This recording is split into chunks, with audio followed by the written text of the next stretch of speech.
नारद जी आ गए कंस के दरबार। भोजराज, कंस ने प्रणाम किया। नारद बोले कौन आया था दरबार में? बोले वसुदेव आए थे। क्यों? बोले बालक लेके आए थे। नारद बोले मार दिया? बोले ना, क्यों नहीं मारा? बोले वो तो पहला था। आकाशवाणी ने 8वें की तरफ इशारा किया। नारद ने कहा मूर्ख कहीं की, बातें ही नहीं समझ रहा। ये देवताओं की गिनती है, वो उल्टी गिन लेंगे, तुम कोई साझेदार? वो पहले में 8वां भेज देंगे, 8वें में पहला भेज देंगे। तो कंस के समझ में आ गया। उसने कहा क्या करें, 1 से लेके 8 तक सब मार दें? नारद बोले नारायण नारायण, हम जा कब कह रहे मार दें? क्यों? नारद ने विचार किया अगर हम ये कह दें सब मार दो तो कंस के बाल हत्या के पाप में हमारा भी परसेंटेज हो जाएगा। नारद बोले मैं ये नहीं कह रहा, मैं तो राजन ये कहता हूं कि तुम्हारी जा में सुरक्षा हो। और नारद तो चले। देवकी खुश हो रही थी, भैया की प्रशंसा कर रही थी। तब तक सेवक आ गए। चलो, भोजराज ने बालक मंगाया है। वसुदेव ने देवकी से कहा सुन लिया, मैंने कहा था खल की प्रीति जथा थिरना है। अब तो देवकी ने समझ लिया बालक जिंदा नहीं छोड़ा जाए। लेकिन वसुदेव देवकी के आंखों में आंसू नहीं आए।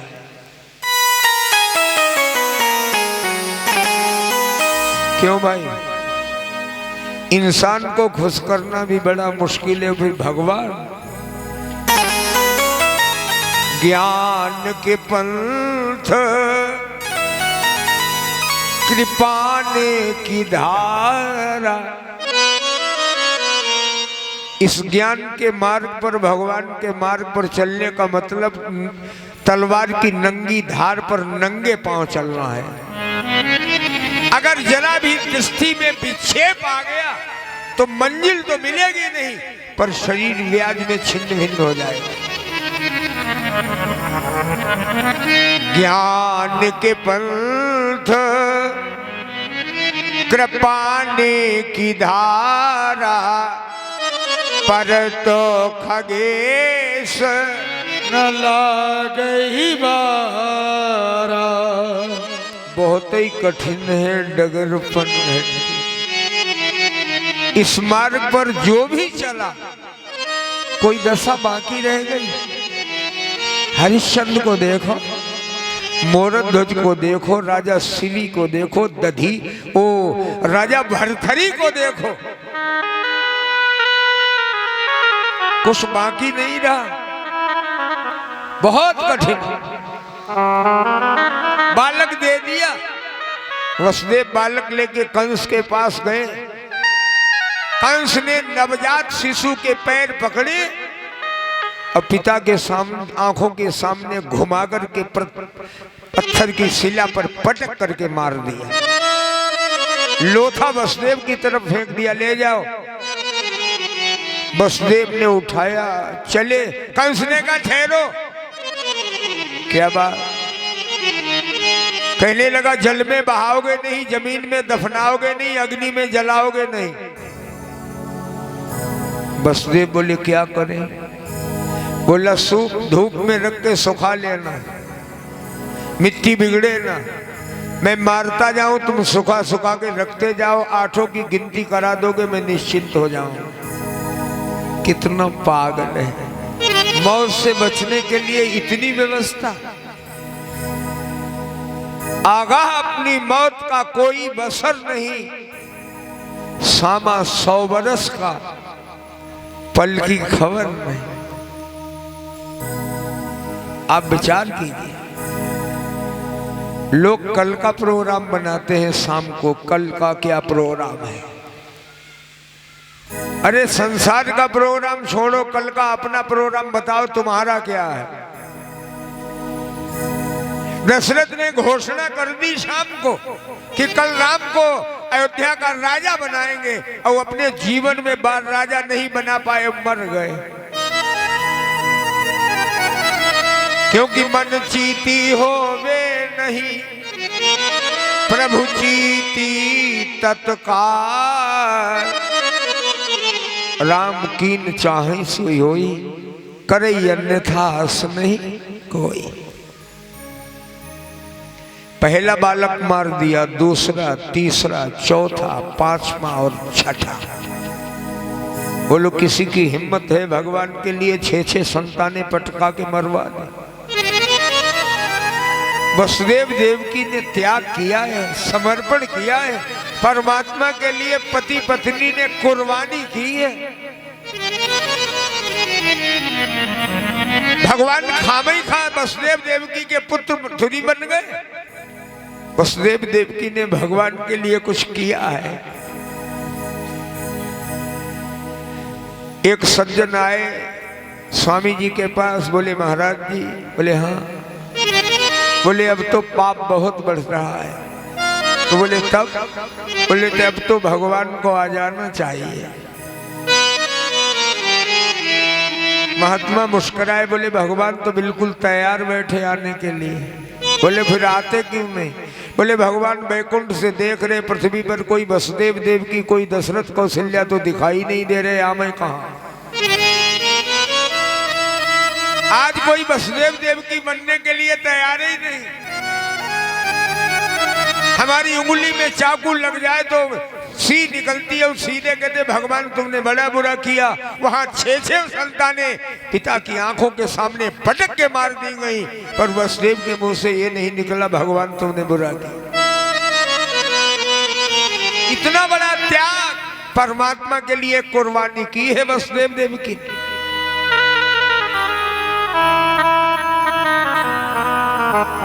छठा मार दिया। सुखदेव जी कहते परीक्षित, हते सुखट सुबालेसु देवक्या अग्रसेनिना।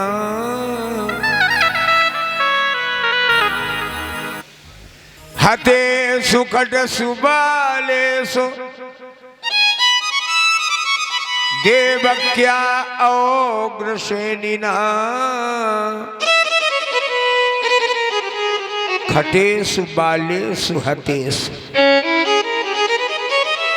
6 संतानें कंस के द्वारा मार दी गई। देवकी के 7वें गर्भ में शेषनाग आए 1000 फणों का तेज लेके। सप्तमं वैष्णवं धामं यम चक्रे प्रचक्षसे। देवकी के 7वें गर्भ में भगवान शेष पधारे हैं 1000 फणों का तेज लेके। आप लोग थोड़ा आगे बढ़े आओ, पीछे जगह कम है, बढ़े आओ तो देखो जगह खाम खा पड़ी। ए लल्ली आगे बढ़, गुब्बारा पकड़े, आगे बढ़े। हते सुखट सुबालेसु देवक्या अग्रसेनिना। उग्रसेन पुत्र कंस के द्वारा जब देवकी के 6 संतानें मार दी गई तो देवकी के 7वें गर्भ में भगवान शेष आए 1000 फणों का तेज लेके। गर्भो बभूव देवक्या हर्ष शोक विवर्धना। बोली ये देवकी का 7वां गर्भ कैसा है? बोले हर्ष शोक विवर्धना। दुख और प्रसन्नता दोनों बढ़ाने वाला है। प्रसन्नता तो इस बात की है कि अब की देवकी के शरीर में विशेष ओज है, विशेष तेज है। तो प्रसन्नता इस बात की है कि अब की बालक के लक्षण ही अलग से होंगे, होनहार बालक होगा, ये तो प्रसन्नता है। और दुख काहेगा है? दुख इस बात का है होगा तो सही, पर जैसे 6 पटके गए ऐसे वो भी पटका जाएगा। तो दुख और सुख दोनों हैं। हर्ष शोक विवर्धन। देवकी के 7वें गर्भ में शेषनाग आ गए। अब देखो गजब की बात लिखी व्यास जी ने भागवत। अगले श्लोक में तो कमाल ही है। सुखदेव जी कहते परीक्षित बोले भगवान अपि विश्वात्मा विदित्वा कंसजम्भयो यदूनां निजनाथानां योगमायां समादिशत।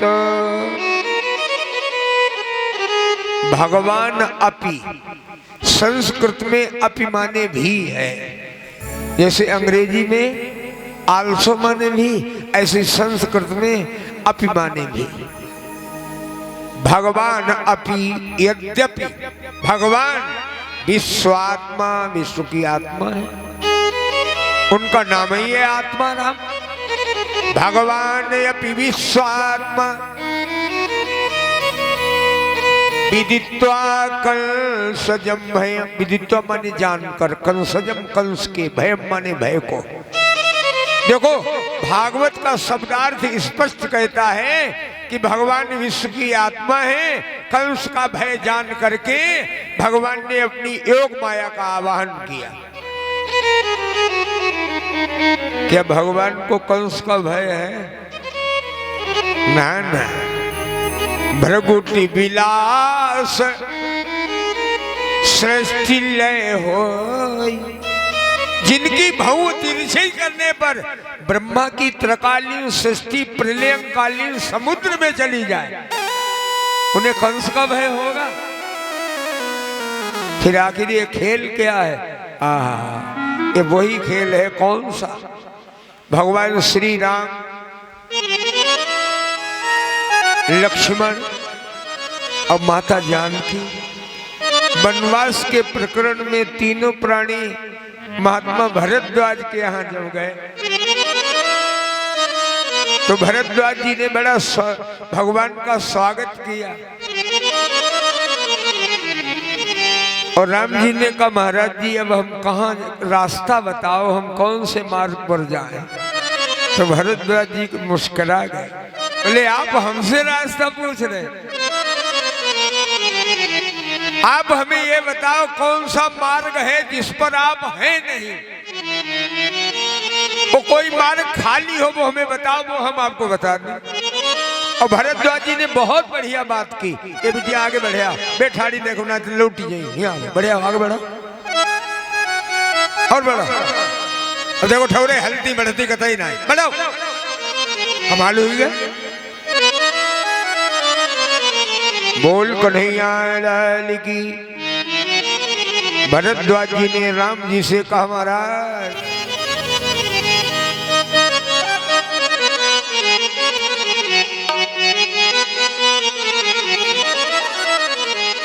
कि जगू पे खन तुम देखन हारे, जग पे खन तुम देखन हारे, जगू पे खन तुम देखन हारे, जग पे खन तुम देखन हारे, जग पे खन तुम देखन हारे, जग पे खन तुम देखन हारे, विधि हरि शंभु नचावन वाले, विधि हरि शंभु नचावन हारे, तेउन जानई मरम तुम्हारा, तेउन जानई मरम तुम्हारा, और तुम्हीं को जान निहारा, और तुम्हीं को जान निहारा। भरद्वाज जी ने कहा धन्य है प्रभु, धन्य है। जग पेखन, पेखन माने तमाशा।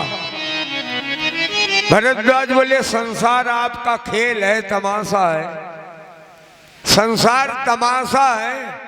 अच्छा है कि नहीं है? ईमानदारी से कहो है। खेल ही तो है। अब खेल झूठा होता है। तो संसार भी तो झूठा है।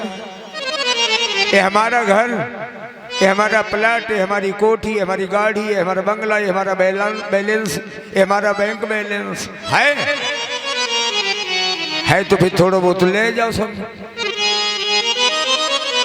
नहीं है तो झूठा है ना, खाम बवाल है। जग पे खन महाराज, संसार तमाशा है। बोले तमाशा कौन कर रहा है? विधि हरि शंभो, ब्रह्मा विष्णु शंकर तमाशा कर रहे हैं। तुम देखन हारे, ब्रह्म संसार तमाशा है, ब्रह्मा विष्णु तमाशा करते हैं और आप बैठे बैठे वो तमाशा देख रहे हैं। ये सारा संसार आपके लिए तो तमाशा है। वो भी आपके मर्म को नहीं जानते, और कौन जान सकता है? ब्रह्मा विष्णु शंकर भी नहीं जानते हैं, और कौन जान सकता है? हाँ, भरद्वाज जी बोले महाराज एक जान सकता है। कौन? कि सोई जानत जही, सोई जानती जही देती जनाई, सोई जानत जही देत जनाई, सोई जानती जही देती जनाई, सोई जानती जही देत जनाई, जानत तुम ही तुम्हें होई जाई।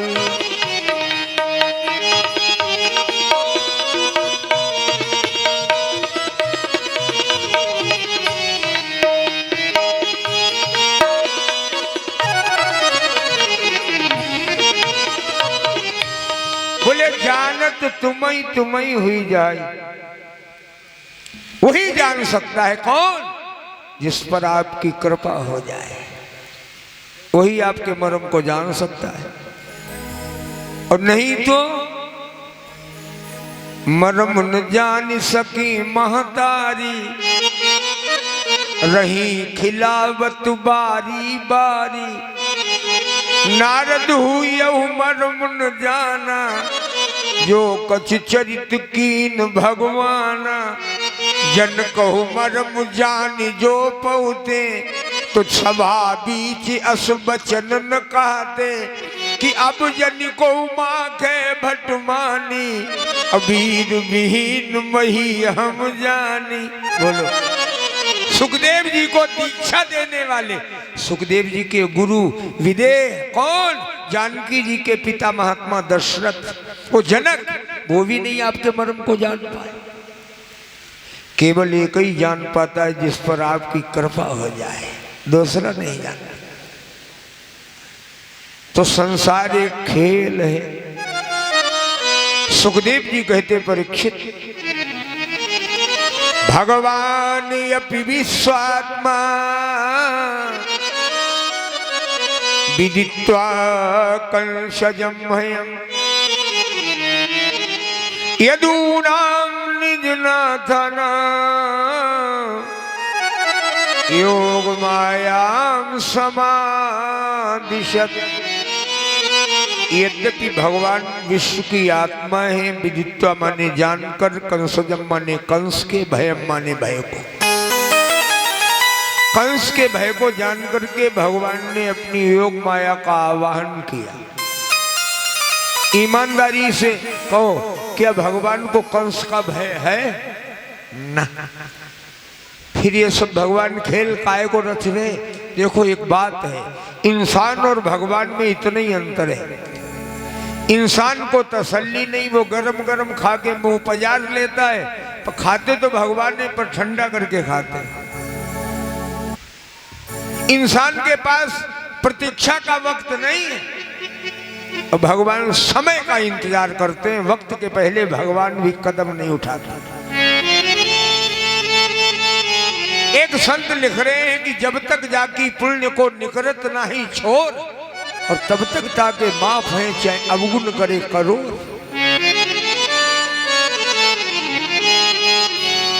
एक समय कृष्णचंद्र भाज गए आधी रात और समय बदला तो एक समय कंस को पछाड़ दियो क्षण में।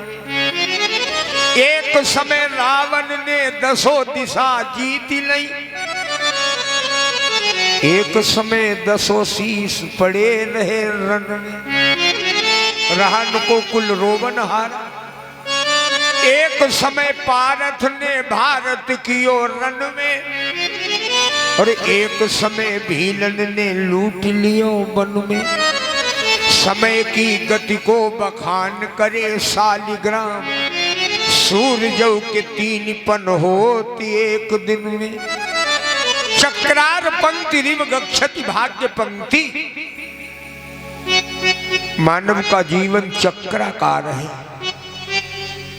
भाई। जीवन रूपी गाड़ी में पहिया पड़ा है और गाड़ी चलती है तो ऊपर का आरा डांडिया नीचे, नीचे का ऊपर।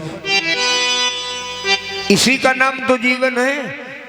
जहाँ संयोग है तो वहाँ वियोग भी है, जहाँ लाभ है वहाँ हानि है, जहाँ आना है वहाँ जाना है, जहाँ मान है वहाँ अपमान भी तो एक दूसरे के पूरक है ना।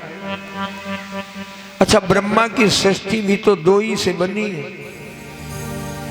ब्रह्मा की सृष्टि भी 2 ही से बनी है। जड़ चेतन गुण दोष में विश्व कीन करता। ये विधाता की सृष्टि जो है ना, ये भी तो 2 ही से बनी है। जड़ चेतन 2 है, गुण दोष, लाभ हानि, मान अपमान, जन्म मृत्यु है तो 2 ही है। ये तो ब्रह्मांड की बात रही, ब्रह्मा की सृष्टि की बात रही, ब्रह्मांड की। ब्रह्मांड छोड़ो, संसार के पिंडज में देखो, शरीर में भी जितने अंग हैं सब 2 ही अक्षर वाले हैं। सब 2-2 अक्षर। देख लो आप, ऊपर से नंबर लगाओ। बाल, कान, आंख, नाक, मुख, हाथ, पैर, पेट, पीठ और दिल में भी 2 ही अक्षर हैं। तो सब 2 ही, 2 का तो खेल ही है। सुखदेव जी कहते परीक्षित, भगवान ने अपनी योग माया से कहा, देवी गक्ष देवी ब्रजम भद्रे गोप गोपाभिलंकृतम रोहिणी वसुदेवस्य भार्यास्ते नंद गोकुले।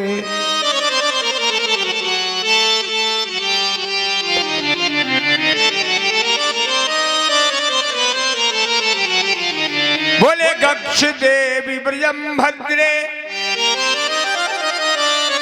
गोप गोपाभिलंकृतो रोहिणी वसुदेवस्य भार्यास्ते नंद गोकुल।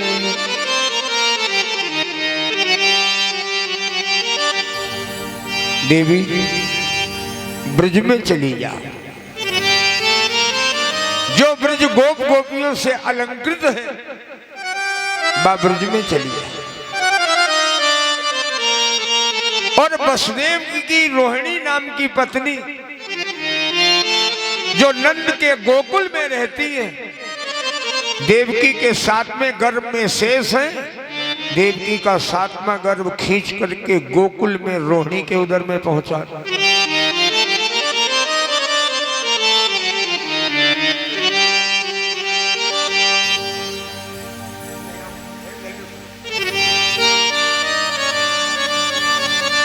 बोले गक्ष देवी ब्रजम भद्रे गोप गोपाभिलंकृतम रोहिणी वसुदेव से भार्यास्ते नंद गोकुल। देवकी के सातवें गर्भ में शेष नाग है। देवकी का सातवां गर्भ खींच करके गोकुल में रोहिणी के उदर में पहुंचा दो। तुम यशोदा की बालिका हो जाओ, महामाया ने कहा जो आज्ञा। देवी मैं वसुदेव के द्वारा कारागार से रातों रात यशोदा पलंग पर, तुम यशोदा पलंग से रातों रात कारागार में देवकी की गोद में पहुंच जाना, इतना काम कर देना, कानों कान भनक न पड़े। महामाया ने कहा जो आज्ञा। महामाया ने देवकी का सातवां गर्भ खींचा और गोकुल में रोहिणी के उदर में पहुंचा दिया। सवेरा हुआ, देवकी उदास हो गई। वसुदेव बोले क्या हुआ? देवकी बोली गर्भपात हो गया। वसुदेव ने कहा प्रिय घबराओ नहीं, होना तो वही था। पैदा होता तो मारा जाता, खंडित हो गया तो मर गया, कुल मिला के मरना ही तो था। मैं जरा मथुरा चला जाऊं। देवकी बोली अब की बार बालक है नहीं, खाली हाथ क्या करोगे जाके? बोले कंस को सूचना दे दूं कि देवकी का सातवां गर्भपात हो गया। अधिक सीधापन देव बड़ दोष। वसुदेव सूचना देने गए।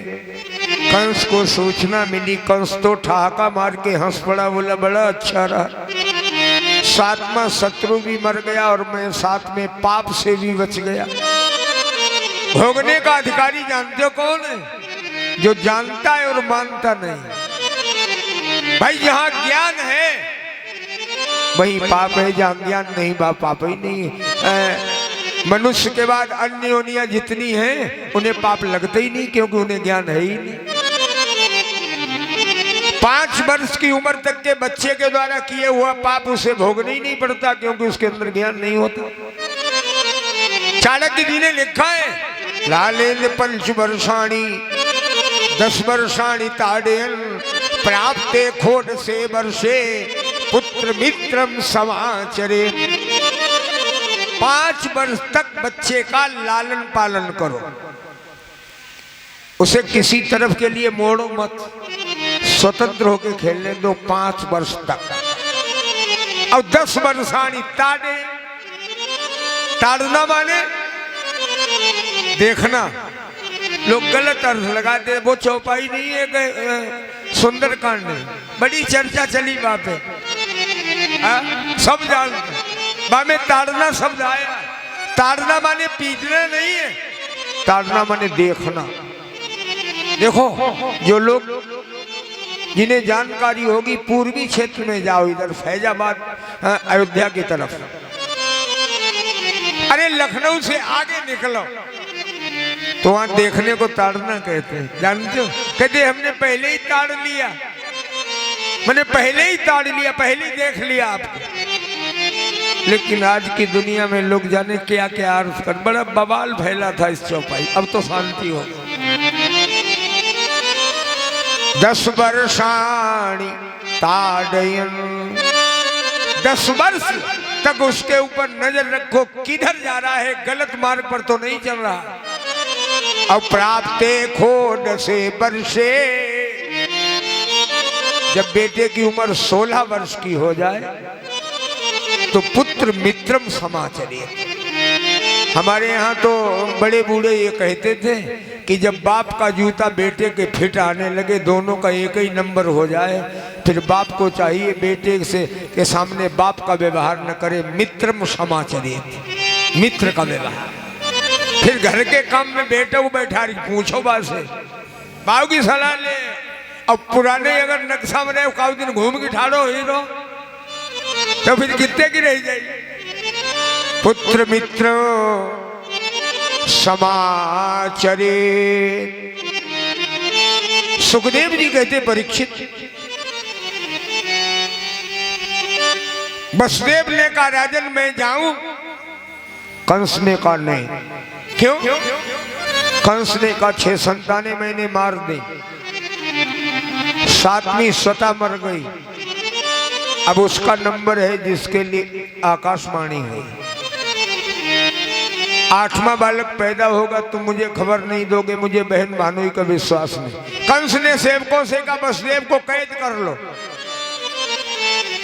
हाथों में हथकड़ी पैरों में बेड़ियां डाल करके कारागार के साथ में परकोटे के एक कोने में वसुदेव बोले बटेश्वर से देवकी को कैद करके ला। एक कोने में देवकी पहुंच गई। कहने लगा जिस परकोटे में वसुदेव देवकी को रखा जाए कोई प्रकाश की व्यवस्था न की जाए, एक दूसरे को छूना तो अलग रहा, एक दूसरे को देख भी न पावे। इन्हें 4-4 दिन का रखा हुआ भोजन जो तत्व और बलहीन हो जाए वो इन्हें दिया जाए, इनका शरीर सुखा के कमजोर किया जाए ताकि शत्रु कमजोर पैदा हो, मुझे मारने में आसानी रहे।